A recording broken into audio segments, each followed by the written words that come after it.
Jai Radha Madhava Kunda Bihari.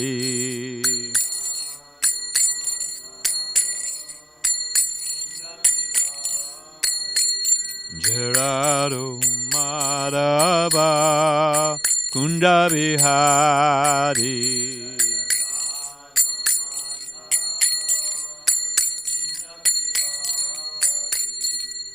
Gopijana Balava Girivanadari.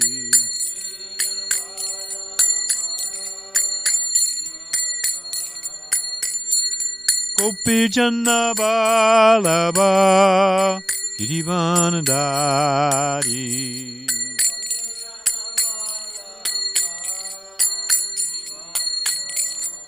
Jasodanandana Brajajanaranjana. Jasodanandana Brajajanaranjana.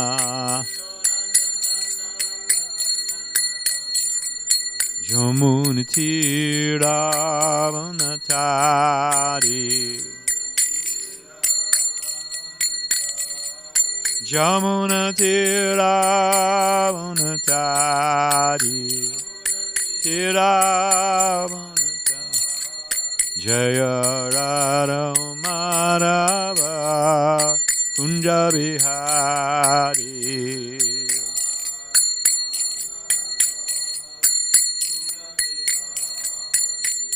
Gopijana Balava Girivanadari.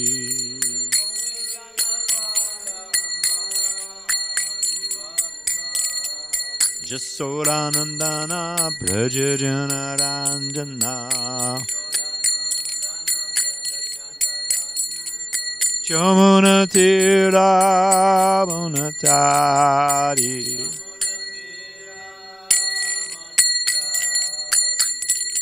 Hare Krishna, Hare Krishna, Krishna Krishna, Hare Hare, Hare Rama, Hare Rama, Rama Rama, Hare Hare. Bo.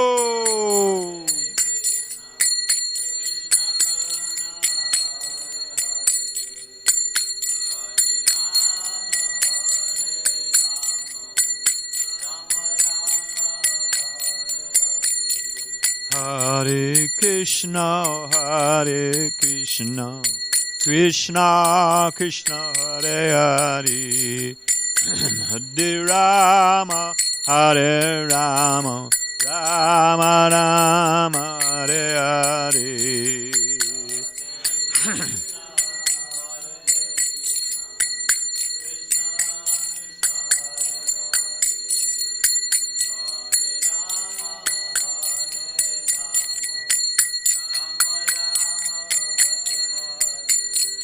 Hare Krishna, Hare Krishna, Krishna Krishna, Hare Hare, Hare Rama, Hare Rama, Rama Rama, Hare Hare, Hare Krishna. Boom.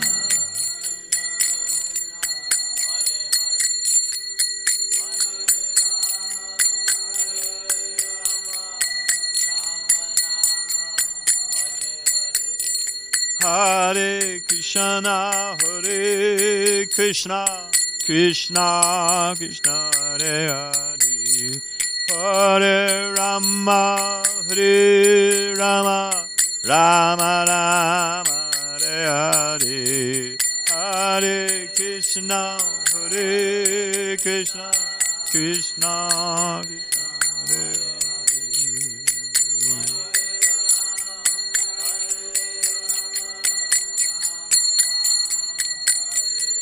Jaya Radha Madhava Kunda Bihari.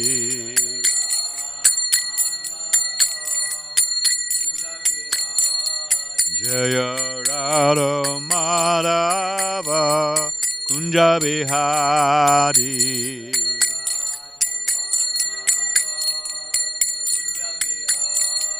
Jaya Radha Madhava Kunja Bihari Radha Madhava Kunja Bihari.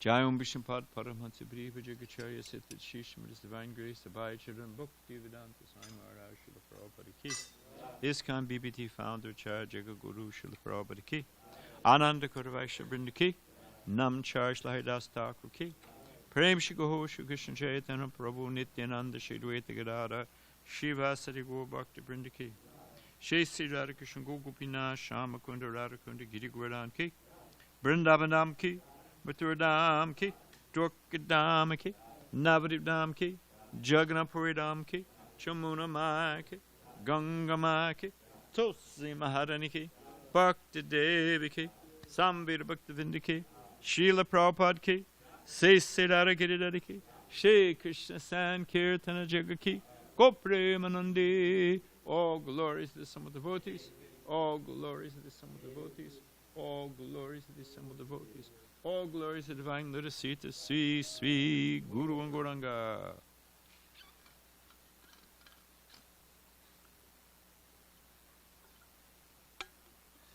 Krishna Svadamo Pagate Dhammaganadi Bisaha Kalanda Sadashamesha Rano Konidodita Narayana Namaskritya Naram Chaivam Narottama Devim Sarasatim Vyasam Tato Jaya Mudirayat. Bhagavatam, as Brinda's son, is it arisen just after the departure of Lord Krishna to his own abode, accompanied with knowledge, religion, etc. Persons who have lost their vision to the dense darkness at the age of Kali should get light out of this Purana. Before beginning our study of the srimadbhagavatam, which is our very means of conquest, we should first offer respects to the personality of God in Narayan, the Narayan Rishi, the supremmost human being, the goddess of living Mother Saraswati, the author Srila Vyasadeva, and my spiritual master Srila Prabhupada. Om Namo Bhagavate Vasudevaya. Om Namo Bhagavate Vasudevaya. Om Namo Bhagavate Vasudevaya. So we are in Canto 4, Chapter 25, and it is text 45, and we are talking about the, well, you'll see. Shapto Pari Krita Dwaraha Puras Tasyas Tu Dve Adaha Pratag Vishaya Gati Artam Tasyam Ya Kaschaneshvaraha Shapto Parikrita Dvara Purastasyas Tu Dve Adaha Pratag Vishaya Gati Artam Tasyam Ya Kaschaneshvaraha Shapto Parikrita Dvara Purastasyas Tu Dve Adaha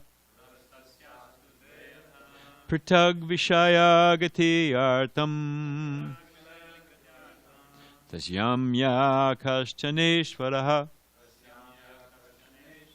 Shapto Parikrita Dvara Purastasyas Tu Dve Adaha Pratag Vishaya Gati Artam Tasyam Ya Kaschaneshvaraha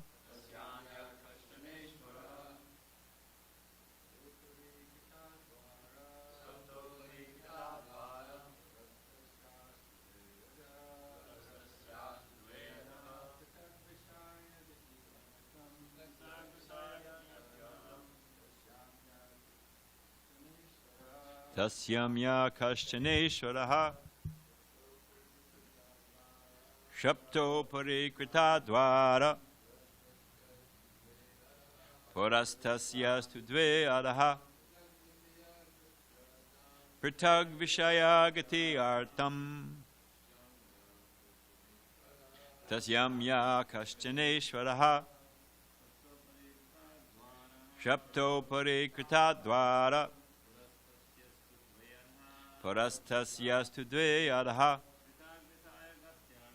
Pritag vishayagati artam Tasyam ya kaschaneshvaraha Shapto parikritaha Purastasyastu dve adaha Pritag vishayagati artam Tasyam ya kaschaneshvaraha Shapto parikrita dvara Purastasyastu dve adaha Pritag vishayagati artam Tasyam yas kaschaneshvaraha Shapta 7. Uparai upari up. Krita made. Dvara gates. Pura of the city. Tasya that. Tu then. Dve two. Ada down. Pritak different. Vishaya to places. Gati artam for going. Tasyam in that city. Ya one who. Kaschana who. Whoever. Ishvara governor. Thailand used to be called Siam, right? Siam. And it comes from Sham. That's I was just Prabhupada says just like Singapore means Lion Gate, Lion City. Yeah. So it used to be called Siam. So, translation. Of the 9 gates in that city, 7 were on the surface and 2 were subterranean. A total of 9 doors were constructed, and these led to different places. All the gates were used by the city's governor. Also, you say, of the 9 gates in that city, 7 were on the surface, and 2 were subterranean. A total of 9 doors were constructed, and these led to different places. All the gates were used by the city's governor. Purport. The 7 gates of the body that are situated upward are the 2 eyes, 2 nostrils, 2 ears, and 1 mouth. The 2 subterranean gates are the rectum and the genitals. The king or ruler of the body, who is the living entity, uses all these doors to enjoy different types of material pleasure. The system of opening different gates to different places is still evident in old Indian cities. Formerly, a capital was surrounded by walls, and one passed through various gates to go to various cities or towards specific directions.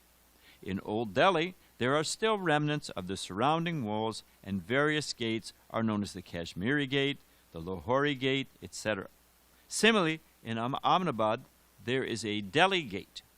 The point of this simile is that the living entity wants to enjoy different types of material opulences, and to this end, nature has given him various holes in his body that he can utilize for sense enjoyment.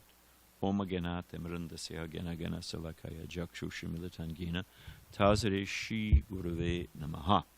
So just for fun, I have some pictures here of the, because Prabhupada mentions them here in the purport. Here is the Kashmiri Gate in Delhi. It's one of 14 gates that were around the old city. And it was built, hold on a sec, built in the 1600s by Shah Jahan. Shah Jahan is the grandson or son of Akbar. I'll have to look it up. Reason I mention that, and the whole reason for showing you these pictures and mentioning this is to give you an impression of what Vedic culture and Vedic kings when we talk about Rishabdev or Yudhishthira Maharaj or the Pandavas or whatever it may be, the Mahabharata, these are historical events. And what we're seeing are just the residual remnants of those powerful personalities and powerful historical events. So there it is. And Akbar, who once again was was either the grandfather or the father, I'll have to check and see, of Shah Jahan, who built this, you'll see the Red Fort. These are gates entering into Old Delhi. There was the king's palace, and then there was Old Delhi. It's the whole thing. I don't want to take up too much time on it. But he met Rupa Goswami, and he met Jiva Goswami, and was so impressed by them. I mean, he's Akbar. Akbar at that time, free education, free lighting, sewer system. I mean, it was Christopher Columbus was not trying to get to, wherever it was. He was trying to get to India because it was so wealthy and so opulent. So it just gives you a flavor of the place. So yeah, there it is. And Akbar he was so impressed by Rupa Goswami and by Jiva Goswami. That was what I was going to say. That Akbar was so powerful. I mean, forget Queen Elizabeth or whatever the contemporaries are. They were just living in these freezing palaces and dying of bubonic plague. What was I going to say about Akbar? No, I'm thinking about Akbar. What was I going to say? So Akbar, so powerful, asked Jiva Goswami to come see, asked Rupa Goswami to come see. Rupa Goswami said, I don't leave Vrindavan. I'm not going to go see you. Plus, I don't want to associate with a pound, shilling, pence man. So, if you want to see me, well, he said, well, I'm the king. He said, there's only one king in Vrindavan. That's Shyama-Sundar. If you want to come to Vrindavan, if you want to see, imagine truth to power. If you want to come see me, you can't come dressed as a king, and I'm not coming to see you. You can come see me. And sure enough, Akbar came with a few ministers in disguise, came and saw Rupa Goswami, and was so profoundly impressed that he gave permission for that Bansi red stone to be used for the Radha Govinda and the other Goswami temples, which was only used for royal buildings. It was a symbol of the Mughal Empire. And he accepted, wait a minute, I'm not the king. Krishna's the king. So just imagine the impact. So when you look at this thing, these pictures, think that these are the personalities who, and Jiva Goswami, the same thing. Jiva Goswami said, I don't leave Vrindavan. So maybe Akbar was old. I don't know what the condition was at the time. Akbar said, arranged, I will get you back by evening. We picked him up at sunrise, sent a royal chariots and guards to pick him up, brought him to Fatehpur Sikri, which is only a half-hour drive, whatever it is, from Vrindavan, and got him back in the evening. So when you look at these, we're not just looking historical things. They are remnants of the Vedic kings, and they are also, even within historical reference, of the most powerful rulers on the planet who surrendered to the Goswamis, Rupa and Jiva. So here it is, built in the 1600 by Shah Jahan. Shah Jahan, of course, is later on the Taj Mahal. And it's called the Kashmiri Gate because it leads to Kashmir. And this is the Lahore Gate. This leads to Lahore. This one goes west in Pakistan. But it's built by Shah Jahan, 1638. But just gives you an idea. And then this is just the Red Fort. But you can see the city walls. This is what went around the city. So just imagine Yudhishthira Maharaj or Hastinapur. Okay, so there it is. In the way of, I was thinking here we go, that's what I was thinking. Because I was thinking.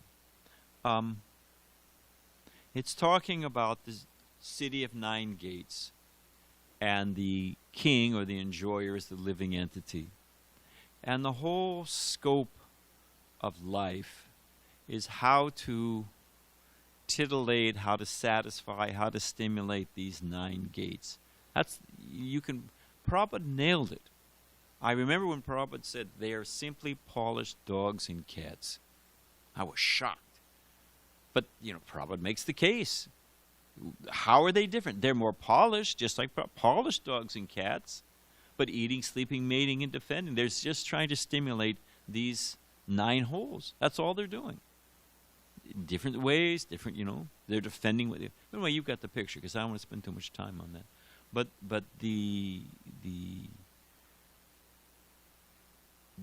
that is the goal of life. And when you get older, you're lucky if they even function. Just to keep the different bodily gates, just to keep them open, is a major endeavor. What to speak of trying to enjoy them. But all they are, they're just holes. It's just, Sariputta said that, we should wash emotion. The scientists, the physicalists, which we're going to talk about in a minute, that all this business of consciousness and emotion, it's really just matter bumping into each other. It's all running by laws of physics and chemistry, and therefore we should say it's just C fibers firing. There's no real, pain, emotion, longing, angst. All of that's just mental concoction, and we should just strip it down to reality. C fibers firing.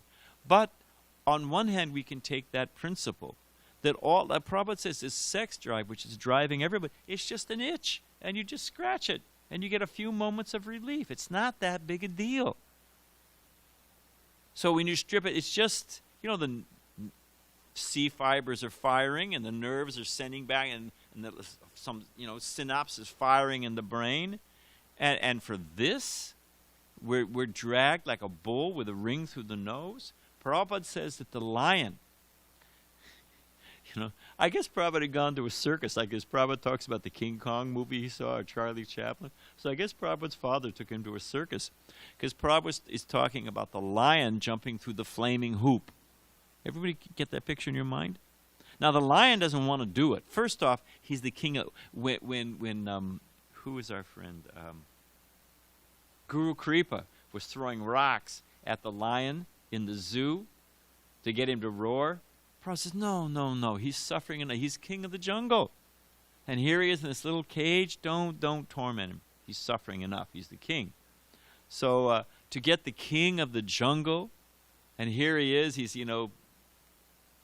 has to jump through a hoop, and he doesn't want to jump through the flaming hoop. Prabhupada says he's worried that his mane will catch on fire. He'll get burned jumping through this thing. But why does he do it? He can't figure out where that snap. He's been hit by that whip before, and the sound and the pain, even he's not getting hit, he remembers being hit, and he remembers the sound, and he thinks, geez, if I don't jump through this thing, I'm going to get smacked. So out of fear and being discombobulated where the sound is, therefore he jumps through the hoop. But he doesn't want to do it. And it's really, every now and then there was that, is it Siegfried and Roy? Where the guy's in Vegas with a white tiger, and the tiger turned on him. Right in the middle of a show, isn't it? One day the tiger just said, I had enough of this. Whack! The guy was in the hospital for months. They mauled him. So powerful. But so similar, the living entity, the tiny jiva, which is actually, Prabhupada said, more brilliant than the sun. And we're jumping through these hoops for the stimulus, for these tiny little holes in the 9 gates.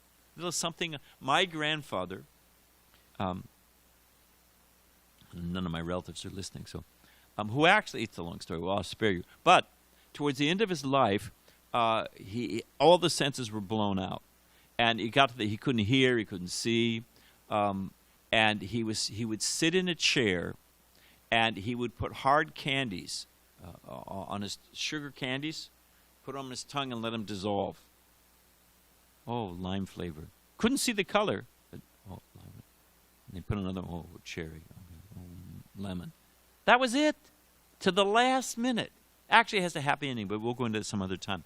But up until that point, till I read him the Dhritarashtra section of the Bhagavatam, that, you're an old man, your teeth are, whatever, being maintained by others. So we hear that we're not this body. And how many times we think, oh, come on, man, I heard that somebody, tell me something I don't know. But we're not these holes. We're not the holes of this body. We're not the gates of these bodies. We're not the pressures of this body. Manasa Vega, Kuroda Vega, all the different pushing factors. Vacho Vegam. And I love Las Vegas. The city of Las Vegas. And people go to Las Vegas. prostitution is legal, at least outside the city limits. And they have unlimited drinking when you're gambling. If you're running up a tab, they'll give you free liquor. They got free, super discount buffets. They also have no clocks, and they pump in oxygen, and there's no natural light. So people lose track of time. I mean, it is a vicious thing. But the whole city is, what is it? What happens in Vegas is left in Vegas, or whatever it is. So people just go there from, Omaha, Nebraska, or wherever, and they just blow out their senses. That's the whole point of going to Vegas. So it's a great name, isn't it? Las Vegas. So the point being made here is that we should, what does it say? There's no fool like an old fool. So up until the last, Bala was saying the other day about, Akbar and sex desires. So they're just holes, and they're just nerves, and it's just synapses firing, and yet we are jumping like the lion through the hoop for nothing. We're meant to be the king of the jungle. We're meant to be the eternally liberated soul with Krishna. And here we've come to this? So that's something to think about in this verse. We are, and what does it say? What is the what to do? What is the destination of this body? 3 things. Christians get one of them right. Dust to dust, ashes to ashes. So they get 2 of them right. What's the other one? And how is that? Yeah. Oh, Prabhupada says the Parsis, they I don't know if they still do, but they used to, is it? They put you out and the American Indians, some of them used to do this, and the birds come and eat you. Yeah, vultures come. So you become, and if you're buried in the ground, you're, what is it? Here lies so-and-so, brown, moldering in the ground, So the ashes, what is the destination of this thing? If I give you $1 million, I forget who the wealthy man was. He gave each of his sons $1 million, and maybe he has 3 sons. 2 of them just burned through it. One of the sons invested it wisely and was rich for the rest of his life. I mean, that's not really the purport of the thing, but, so what? But the point is that there was preyas and shreyas. You can fritter it away, or you can invest it. And then you have a long-term benefit, permanent benefit. So similarly, we've got this human form of life. You can stimulate your senses. You can, Prabhupada says, a drop of water in the ocean, or a drop of water in the desert. But ultimately, if instead we invest it in self-realization, all the problems are solved. We're going to be talking about that today with Shamali, and the greatest fear completely conquered. So there it is. We should use the human form wisely. Now, and this is what I wanted to get into today, and I want to read something. That purport we didn't get to last week. And the setup is this: in Kali Yuga, everything there is so much hubris. There's so much arrogance and just garbage, and false. Like Kali. Kali was dressed as a king. But when he was challenged, he completely folded. He didn't fight. He just whimpered and, came to nothing. So it's just a big, it's like cotton candy. You ever have a big thing of cotton candy? I remember being as a kid having cotton candy. My older brother threw a Coke, on it. What happens when you put water on cotton candy? It's nothing. It's just gone, Or Prabhupada calls it will-o'-the-wisp. It looks like something. As soon as the wind stops blowing, there's nothing there. So there's really nothing there. So it's a big bluff, and that which is the essence of experience, consciousness, identity, emotion, that they don't want to talk about. That which is the bedrock of existence. Try to understand how bogus this is. There's a joke. Akandati Prabhu tells it. Sherlock Holmes and his faithful buddy, Watson, go camping. And they set up their tent and, have their chit-chatting about this and that, and then they go to sleep. In the middle of the night, Sherlock Holmes wakes up Watson. So they're both lying, they were in their tent, put the tent, they stretched out and went to sleep. Middle of the night, Sherlock Holmes wakes him up. They're still, Watson, what do you see? Watson says, I see the stars. Watson, what else do you see? Well, I see the moon, I see the constellation. Watson, what else do you see? Well, I don't know what else. I saw some shooting stars. Sherlock Holmes says, our tent is gone. You get it? The most basic, you're way off here and there. And hey, focus, my friend. Somebody ripped off our tent. What's this all about, So they've got, Prabhupada goes to MIT. I mean, just try to understand the blissfulness of it. Prabhupada goes to MIT. IIT in India trembles before MIT, Massachusetts Institute of Technology. And he says, you've got so many departments. Can you tell me the difference between a living man and a dead man? Where is the department that's talking about what is life? What is consciousness? Where is that department? Oh, Swami, we don't have that. So they've missed the essence of the thing. Now, it is not that, what's it called, physicalism? Physicalism is that there's only matter. We call it, you can call it mundane reductionism, materialism, whatever you want to call it. All there is matter. And matter means what we can see, measure.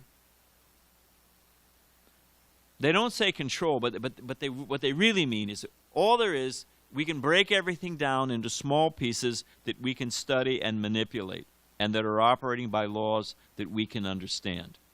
And if we don't understand it, we understand 50% now, and incrementally we'll actually eventually understand 100%. Hey, because look, we got rid of, whatever, typhoid and smallpox, and hey, we're working on cancer. Of course, they didn't calculate COVID, but that's another story. So the point I'm trying to make is that, hang on a minute, consciousness, that which we are. And Descartes, and the reason I mentioned Descartes is because he's the cornerstone of Western philosophy, and he syncs up perfectly with Jiva Goswami and the Satsandarbhas, at least in the beginning. And the point I'm trying to make is that we are not sentimentalists. We are not blind faith. We're not because we can't understand matter, or we couldn't conquer it, or we couldn't control it, or we're not up to speed on that. We've got some, or we're living in the past. We've got some guy. There's somebody in heaven. There's some catcher in the rye. If I fall off the cliff, he's going to catch me. There's God who's going to fix everything. Ultimately, there's justice in the universe, when actually it's just random chaos. But because we can't function like that, we've got to have it's just too crushing. It's too depressing. So therefore, we've got a whole view of there's God and there's a soul and there's a heaven and there's a hell and whatever. There's karma. If you didn't get screwed in this life, well, okay, you deserve it. You'll get it in your next life. That's just you just created that to get you through the night. No, that's not our platform. Our platform is this. And we challenge them. We are, I think, therefore I am. I'm conscious. Let's start with what we know. I don't know what my senses are doing. They're limited. I can't see what's on the other side of the wall. I look at the sun. The sun looks like it's and the moon. My senses are fallible. They're very limited, and they make a lot of mistakes. So I can't really know by my senses. I'm not sure of what's really going on out there. And my mind, I've got so many speculations, and I can even see accurately, but I can misconceive what I'm seeing. You know? I mean, I did it with Mike, whatever. There's so many tricks you can do. You make your finger look like it's growing longer. You snapped your nose off. I mean, those are just simple things. Illusions. And, oh, gee, So, whatever. So many illusionists, they're called, magicians. So my senses and my mind, I can't really count on that. I can't really count on... This whole thing could be a dream. You ever have a dream and you wake up in your dream, but actually you're still dreaming? You ever had that happen? That's a real mind bend. You try to, and then you try to force your way to wake up. I had it. It's a long story. I'll spare you. But the point is that if having a dream, this whole thing could be a dream. We could all be dreaming. This could all be a dream. But still, there's the I that's dreaming. It may be a dream, but who's dreaming? Hey, I could just be this could all be a hallucination. Okay, fine. But someone is perceiving that hallucination. There is consciousness. You can't get away from it. Jiva Goswami, seer, seen, act of seeing. He starts from that point, that it is irreducible. There is consciousness. So I wanted to, what to do? I wanted to try to power through this purport, but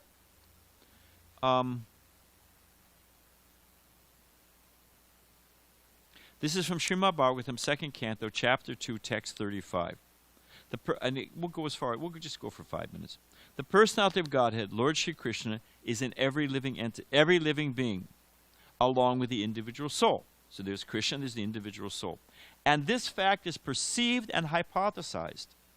Unless you can find out, you don't have to just take my word for it, in our acts of seeing and taking help from intelligence. Well, what does that mean? Prabhupada goes. The general argument of the common man is that since the Lord is not visible to our eyes, how can either one surrender unto him or render trance and loving service unto him? How do you even know that God exists? Okay, ever hear that one? Ever think it? It's a good question, actually. Here we go. Without any resort to blind faith, or you have to believe. We're not talking about belief here. You can believe, so I can believe the moon's made out of green cheese. You can believe all kinds of things. We're not talking belief here. We're not talking about blind faith. We're talking about core experience. How can one... Okay, there it is. To such a common man, here is a practical suggestion given by Srila Sukadeva Goswami as to how one can perceive the Supreme Lord by reason and perception. Actually, the Lord is not perceivable by our present materialized senses, but when one is convinced of the presence of the Lord by a practical service attitude, there's a revelation by the Lord's mercy, and such a pure devotee of the Lord can perceive the Lord's presence always and everywhere. Ultimately, to realize it, you have to take up devotional service. Okay, fine, we accept that. Ultimately, you can't take the kingdom of God by storm or by logic, and Krishna has to reveal himself. Okay, fine, ultimately. And Krishna will appear before you and shake your hand like with Lord Brahma. Here I am. But to have the faith to engage in devotional service, to have the faith that I shouldn't spend my time titillating these different gates of the body, then we have to understand that I'm not the body, I'm consciousness. And here's where we go in this purport, how to understand that we are consciousness and the supersoul. So we're talking about the common man, Prabhupada says. He can perceive that intelligence is the form direction of the Parma. I'm going to read that later. One can perceive one's self-identification and feel positively that he exists. This is my point. I don't know exactly what's going out there. I don't know if the information I get from my senses is true. I don't know if this whole thing is a hallucination. I don't know if, I may be manipulated. I may be in the hospital and be manipulated by some mad doctors who are making me, poking different electrodes in my brain and making me feel different things. I don't know what the hell's going on, but I know I'm experiencing it. So we know consciousness. So there it is.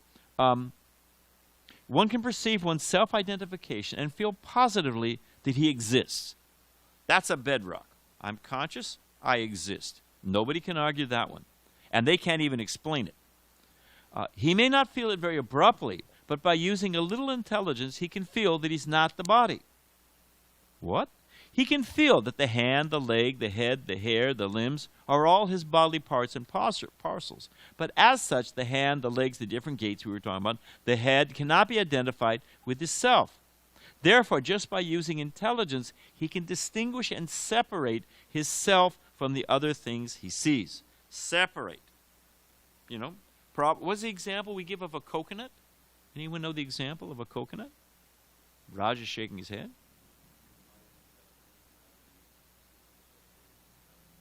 Yeah, you look at it, you see that brown husk. But you shake the thing, the pulp inside is completely separated. So it looks like we're this body and mind and senses, but one whose intelligence knows that there's the completely separate jiva inside. And here, like it says, we're conscious. Prabhupada, you know, someone who really knows the subject can explain it. Sariputta. This is one of the jewel-like qualities of Sariputta Prabhu. He understood the subject so well that he could explain it to the layman.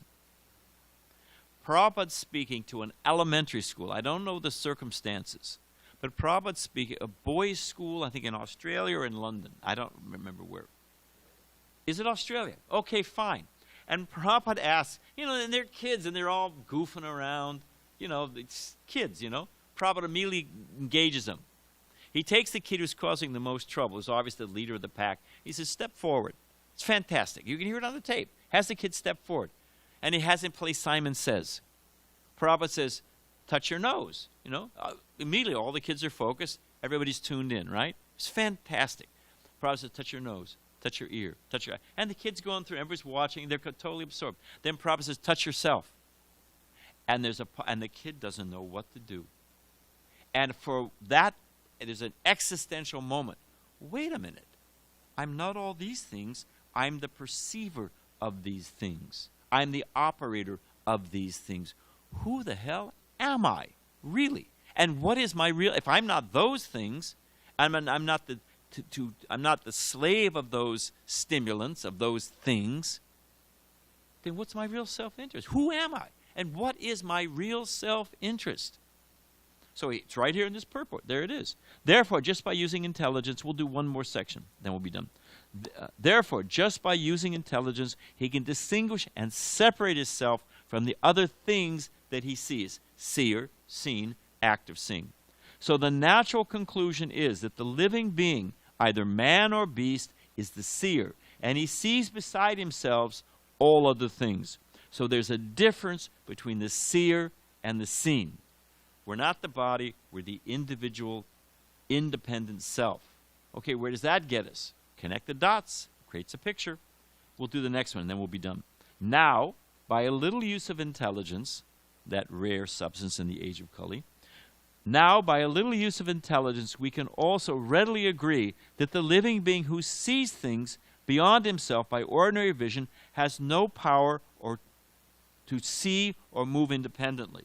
Okay, we're in this machine, we're looking out there, we're independent of it, but we can't do a thing. We don't know how we digest our food. We don't know how if you have to think about how we're walking, you watch a baby walk. I mean, they have to figure out the whole thing, you know. But they become involuntary. You know, what is it, muscle memory or whatever it is? You know, how is our hair growing? And how we are. Well, I don't want to steal Prabhupada's thunder, but we can see that we have no power to see or move independently. All our ordinary actions and perceptions depend on various forms of energy supplied to us by nature by various combinations. Our sense of perception and action, that is to say, our 5 different gates, the working senses and active sense, hearing, touch, sight, taste, and smell, as well as our 5 senses of action, hands, legs, speech, evacuating organs, and reproductive organs, and also, he gives the Shankar Yoga breaks it down, are supplied to us by various arrangements of gross or subtle forms of nature.